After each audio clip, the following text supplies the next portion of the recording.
스타킹, 속옷, 테이프와 끈들 하면은 성범죄가 떠오르실 거예요. 이런 강력 범죄에서나 볼 법한 도구들이요, 최근 국내 법의학계의 주목을 받고 있습니다. 예전부터 이 성범죄의 주된 표적은 여성들이었죠.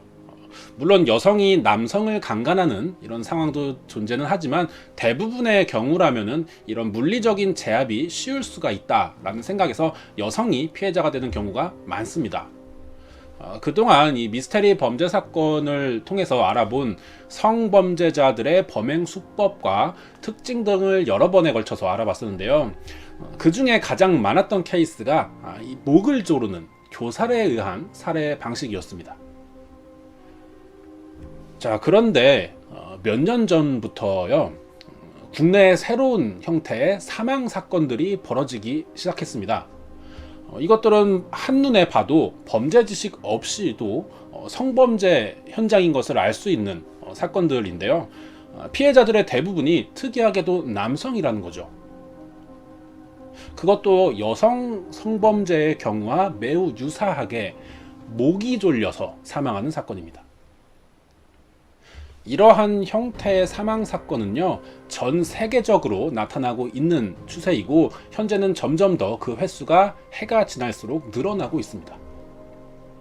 저번 주에 처음으로 이 범죄 상식에 관한 내용을 시도해 봤었는데요.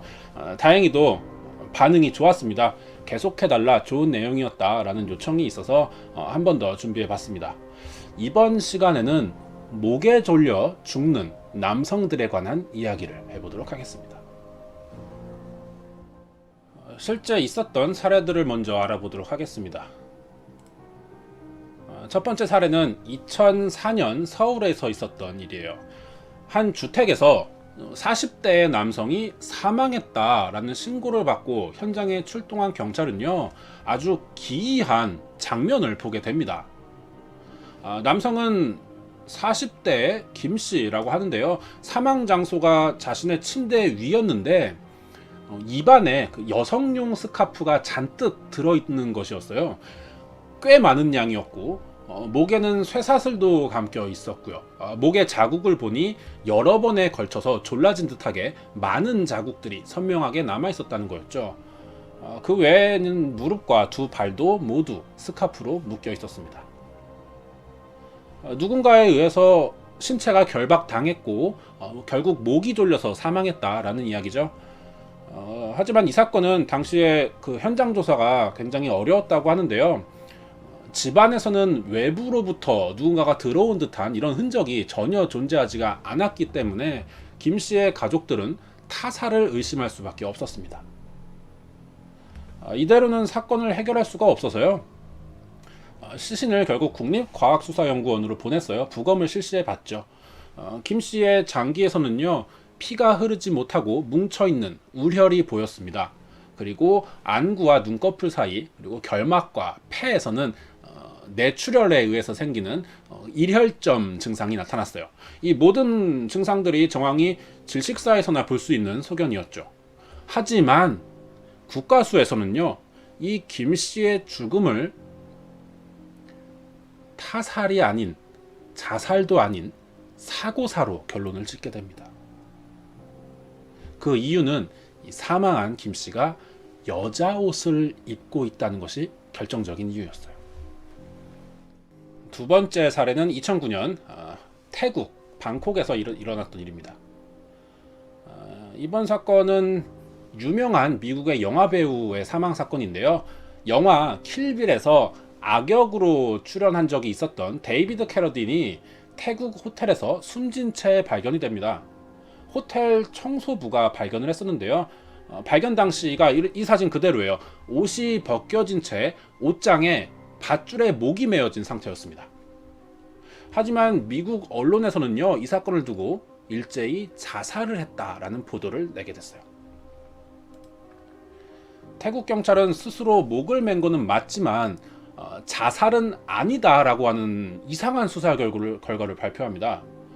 알몸이 끈에 묶여있는 등 정황 등으로 봤을 때 이게 스스로 벌인 일들이기는 하지만 자살을 했다라기보다는 사고로 인해서 숨졌을 가능성이 높다는 발표를 했어요. 이해하기가 힘든 말이죠. 스스로 목을 맨 것까지는 사실인데 이게 자살이 아니라 사고사라는 거죠. 자, 이거를 가족들은 믿을 수가 없을 거예요.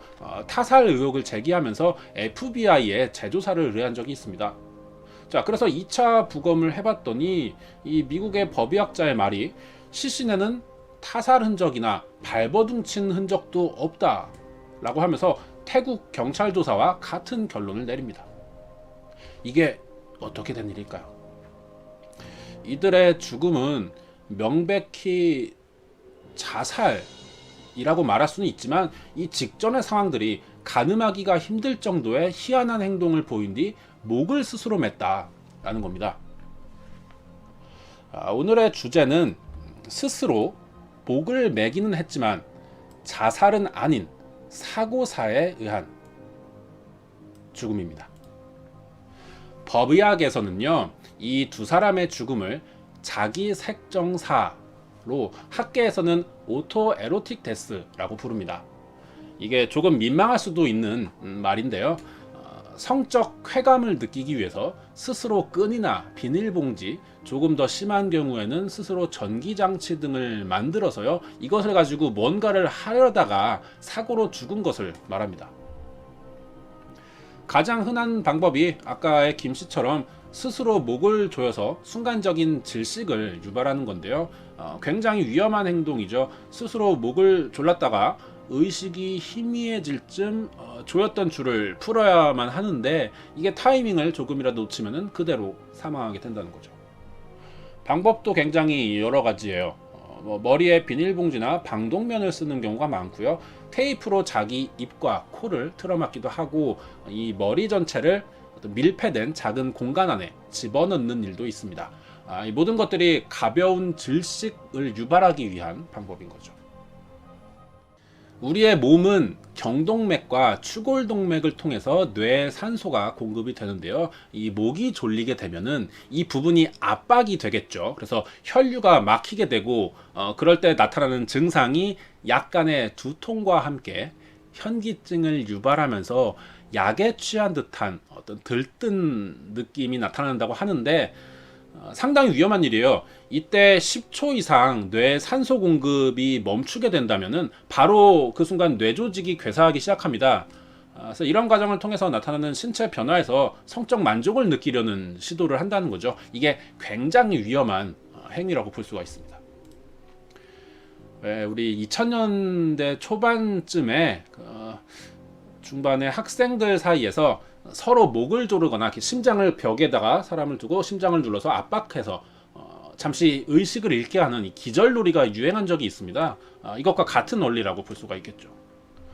이런 행위를 즐기는 사람들은요, 그 순간의 쾌락을 찾다가 이제 실수라도 하게 되면은 다시는 눈을 뜰 수 없다라는 사실을요, 자신들이 알고 있어요. 그런데도 이런 위험한 행동을 또 반복하려고 합니다. 성도착증의 일종이기 때문에 그렇다고 할 수가 있습니다. 자기색정사는 다른 사람에게도 피해를 줄 수가 있어요.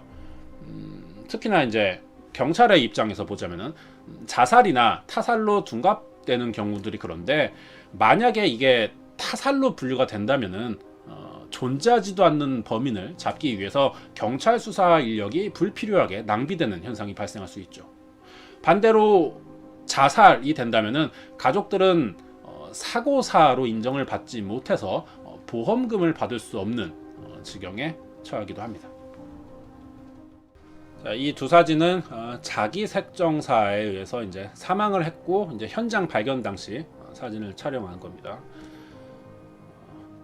가장 헷갈리는 게 이제 타살로 보일 수도 있다는 점이죠. 그래서 이제 경찰들이 오인하기가 쉬운데 이 타살인지 자기색정사인지를 가려내는데 가장 중요한 부분이 뭘까요? 아무래도 현장 조사라고 할 수가 있습니다. 보통의 사망자들은요, 이런 경우에 신체의 일부, 특히나 이제 손을 묶는 경우들이 상당히 흔합니다. 이때 중요한 거는 이제 매듭이게 되겠죠. 매듭의 형태로 이제 묶인 모양이 죽은 사람이 스스로 만들 수 있는 구조인지 아닌지를 판단하는 게 매우 중요하다고 합니다.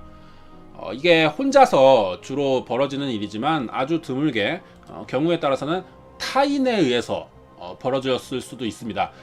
같은 취향을 가진 사람에게 묶이는 경우가 되겠죠.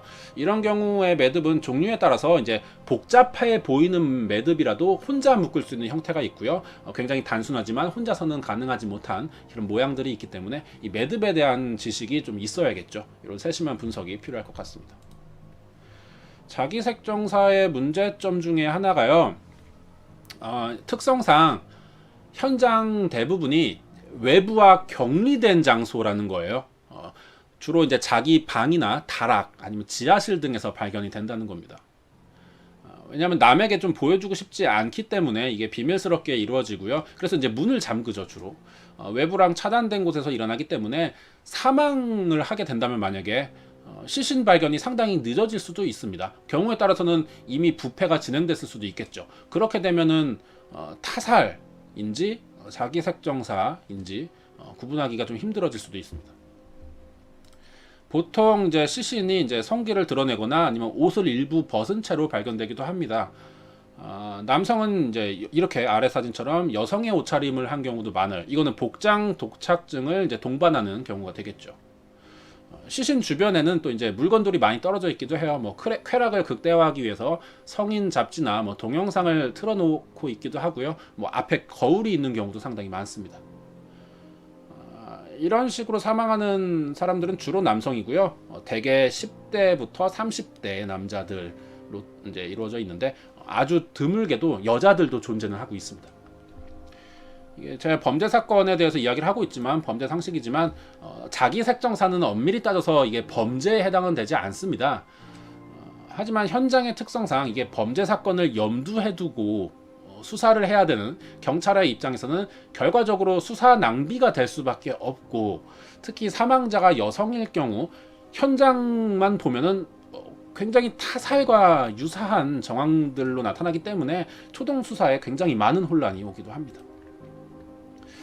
이 자기색정사가 일반인에게 많이 알려져 있지 않은 사고사인데요. 워낙에 생소하기 때문에 경찰 입장에서는 경험 부족으로 수사가 제대로 이루어지지 못하는 일도 있지만, 보통의 경우는요, 사망자의 죽음이 주변에 알려질 것을 굉장히 걱정합니다, 가족들이. 왜냐면 수치스럽기도 하고 좀 이게 손가락질 받을 수 있다라는 생각이 들거든요. 그렇기 때문에 유가족이 먼저 이 진상을 덮길 바라고 이제 자살로 처리해 줬으면 하는 경우가 상당히 많죠. 그렇기 때문에 현재 알려진 것보다는 훨씬 더 많은 수치로 벌어질 거라고 보입니다. 이렇게 특이한 방법으로 이제 성행위를 벌이다가 사망하는 사람이 얼마나 될까요?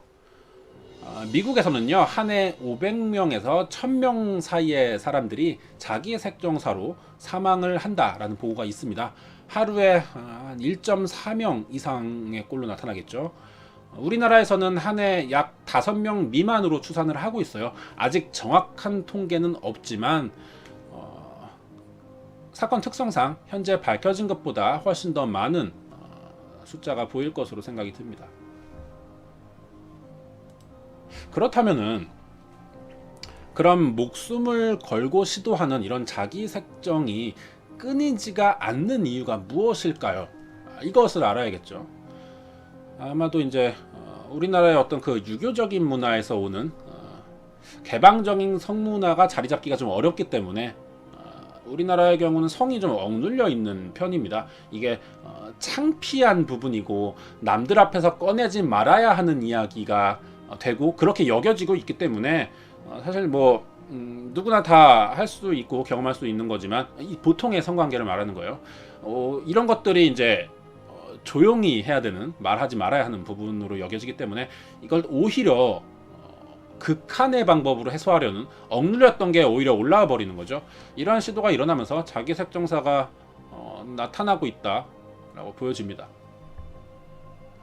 개인적인 생각으로 이렇게 사망하는 사람들을 비난할 이유는 저는 없다라고 생각이 들거든요. 이게 실수로 좀 위험한 방법이기 때문에 죽음까지 갔어요. 그건 상당히 안타깝습니다. 하지만 이러한 행위 자체를 한다는 거에서 뭐 비난을 하지는 말아야 된다고 생각이 들어요. 왜냐하면 이제 이게 자신의 선택이에요. 그리고 남에게 피해를 주지 않으려고 혼자 하려고 했던 행위가 됩니다. 중요한 점이 쾌락이라는 것은 어떠한 종류이든지 항상 중독을 동반하기 때문에 더 강한 자극을 계속해서 원하게 될 수밖에 없고요. 그 과정에서 자기 색정사에 빠질 확률은 점점 더 높아지게 될 겁니다. 하긴 하되 이 점을 유념하고 충분히 안전이 확보된 상태에서 벌어지는 일이어야 되겠죠. 우리나라 윤락가 사진입니다. 우리나라에서 잘 개선되지 않는 것 중에 하나가 바로 성문화인 것 같아요. 현재 우리나라는 공창제를 하고 있지 않죠? 매매추는 불법입니다. 물론 매매춘을 통해서 생기는 문제점들도 있겠지만 이것을 강제로 막다 보면은 변형된 신종 성매매가 등장하게 돼요. 지금 그렇게 되고 있죠. 점점 더 음지로 숨어들게 되면서 이뤄지기 때문에 오히려 수사하기가 더 까다로워지고 있는 실정이죠. 반대로 개방적인 부분들이 존재하기도 합니다. 얼마 전에 여행을 다녀왔었는데요. 우리나라였어요. 예전에는 어두운 골목가에서나 작게 볼 수 있었던 성인용품점들이요, 큰 도로를 끼고 대낮에 영업 중인 것을 봤어요. 10년 전만 해도 이것은 볼 수가 없었던 광경입니다. 거기에 이제는 여성들이 나서서 성인용품 사업을 하고 있고 여성 모델을 통해 홍보를 하고 있기도 합니다. 이게 나쁘게 봐야 할 일이 절대 아니에요. 저번 주 범죄 사건에서 성적 자기결정권에 대한 이야기를 한 적이 있었는데요. 민주주의 사회라면은 자신이 원하는 것은 남에게 피해를 주지 않는 한도 내에서 얼마든지 원하는 것을 할 수가 있어야 된다라고 생각이 듭니다. 그러기 위해서는 질서가 바로 잡혀야 되고 교육이 필요하겠죠. 사실 어릴 때 우리가 배우는 성교육은요, 현재 우리나라의 자리를 많이 잡아가고 있는 상태입니다. 하지만 성인을 위한 성교육은 딱히 없습니다.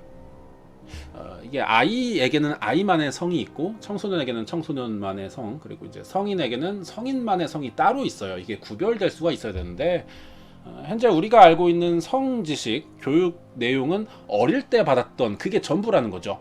그러다 보니 사실 이 어른들의 성적 가치관이 제대로 이루어지지 못하고 있는 경우가 많습니다. 성지식이 많이 없기도 하고요. 얼마 전까지 존재하고 있던 소라넷 같은 경우가 이제 그런 케이스가 되겠죠. 어떠한 경우에 나의 행동이 주변에 해를 끼치는 일인지를 제대로 인지하지 못하는 겁니다. 그러면서 나라의 규제는 규제대로 심각해지다 보니까 결국 몰래 이루어지는 자기 색정사까지 나타나게 된다라고 생각이 들어요.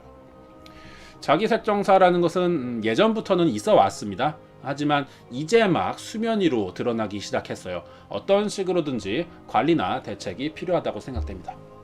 이번 주 범죄 상식은 여기까지였습니다.